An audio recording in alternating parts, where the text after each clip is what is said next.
I launched a YouTube channel, uploaded 30 videos, then realized my channel was doomed to fail. Don't make my mistakes. I didn't target one clearly defined audience. I didn't know what exactly might be expected.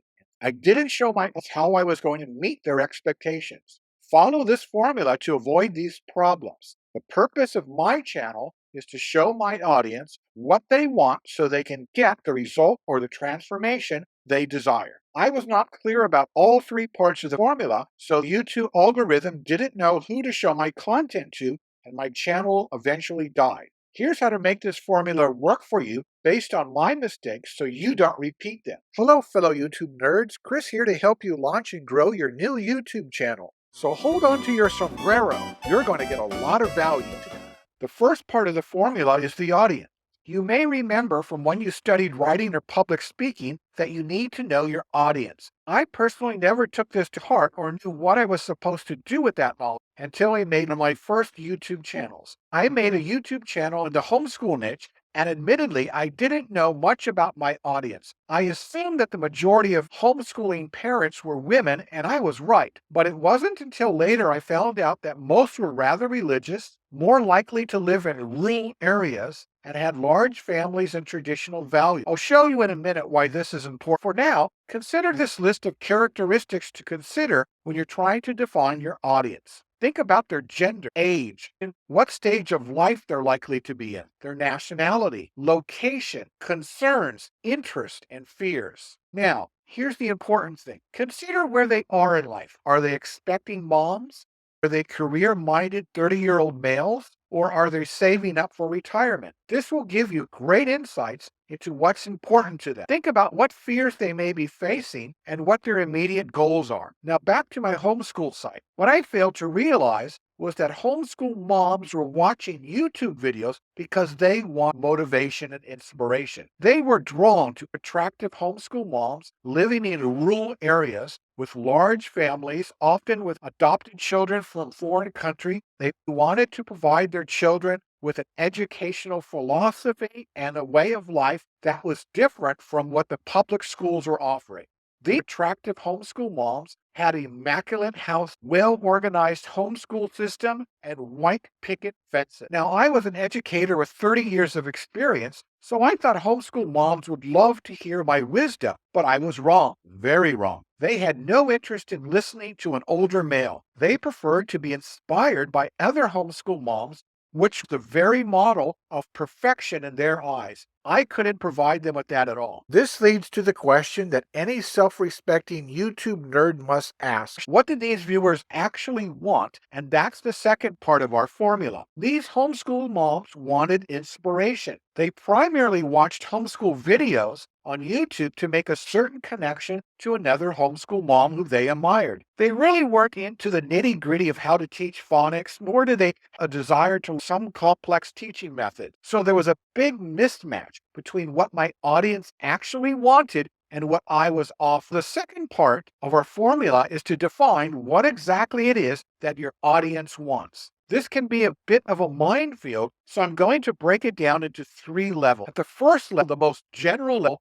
people come to YouTube for one of three reasons, or sometimes a mixture of these. They want to be entertained, or they want to build a connection to a YouTuber, or they want to learn something or build a new skill. Now, I created a YouTube site designed to help homeschool parents learn how to teach better, but my audience really is more interested in building a connection. So if I was aware of this from the beginning, it would have saved me a lot of time because I really didn't have much of a chance with this particular audience. Let's move on to the second and third levels, the more specific levels of audience wants. And I'm going to explain these through an example. If you want to lose weight, you are probably watching YouTube videos because you want to learn something. And you are either going to enter a general topic like how to lose weight, or you might enter a more specific topic like which treadmill is best for losing weight. Here we have two different levels of specificity. Why is this important?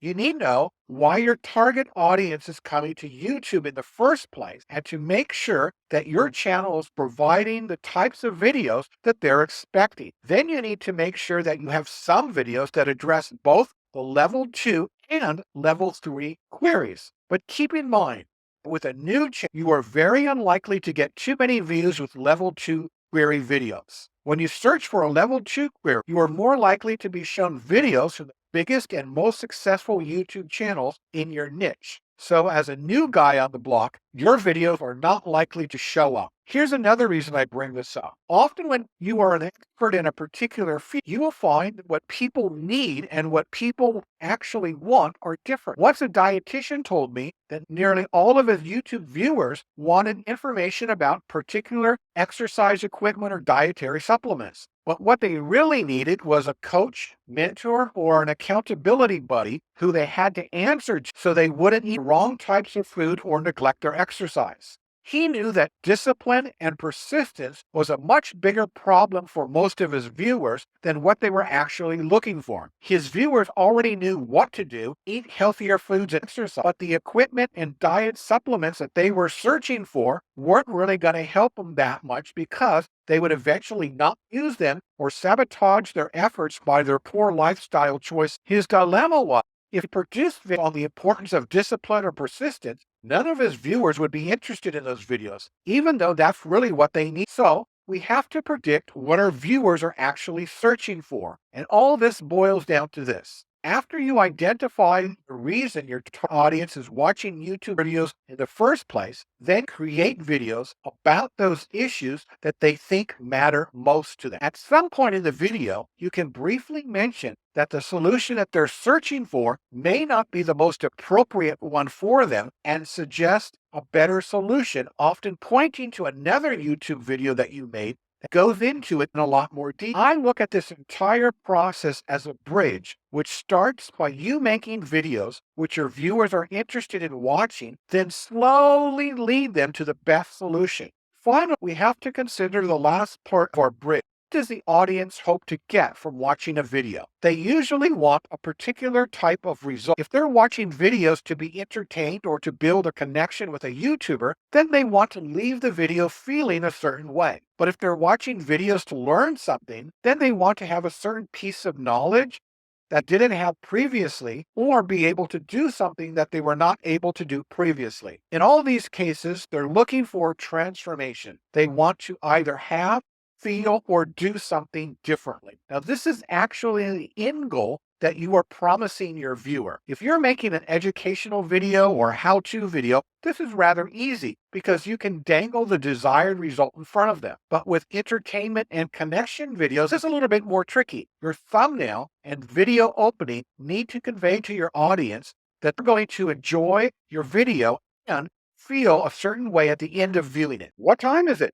It's time to reveal today's big enchilada. Now let's turn to the big question. Why is the channel purpose important, and how is it going to help me increase views? It all comes to the YouTube algorithm. You see, YouTube's goal is to keep its viewers on its platform for as long as, but it can't do that unless it can serve its viewers with the videos that they're likely to want to watch. If you come to YouTube and you want to buy a new computer, YouTube looks at your search request and it matches that search request with videos that other people who wanted to buy theirs saw and really love, then YouTube is very likely to suggest to you that particular video. So you can see YouTube needs to know who your audience is, what they need, and what exactly you are going to deliver for them. And if your videos are crystal clear about this, then it makes YouTube logarithm's job much easier to put the right video in front of the right.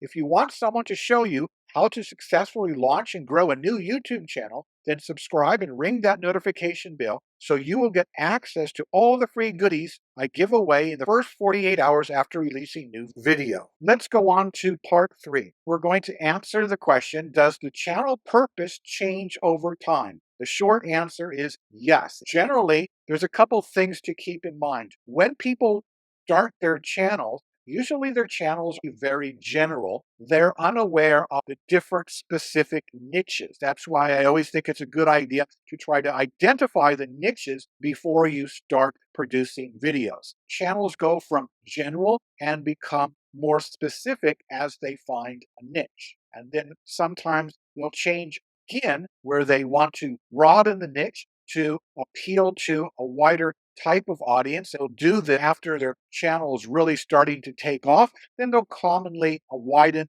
the niche and attract more viewers, or they might pivot slightly and go into another niche where they can monetize it much easier. You're either a new YouTube content creator or you want to be one. In either case, one, clearly define who your audience is, two, what they want, and three, their desired result or transformation. Ideally, do this before you start your YouTube channel, but if not, get clear on it today by following the formula to guide your future content development. Otherwise, you might end up wasting a lot of time before making or planning any videos. Watch this video to find out 4 other things to do at the planning stage that will make or break your channel.